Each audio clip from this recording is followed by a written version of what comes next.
নীল রহমান তালিব আপনি লিখেছেন, পাত্রী দিনদার কিনা যাচাই করব কিভাবে?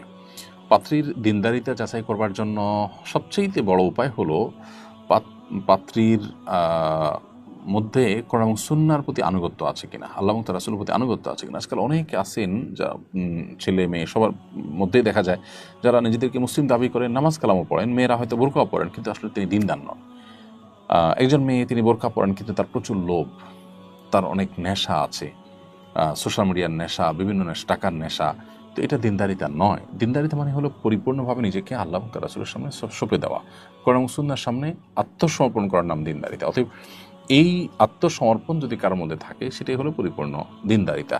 এটা যাচাই করবার জন্য তার ব্যক্তিগত জীবন যাপন, তার উঠা বসা যাদের সাথে, তাদের মাধ্যমে এটি পরখ করা যেতে পারে। এটা শুধুমাত্র বাহ্যিক কর্মকাণ্ড দিয়ে আসলে সবসময় পরখ করা যায় না।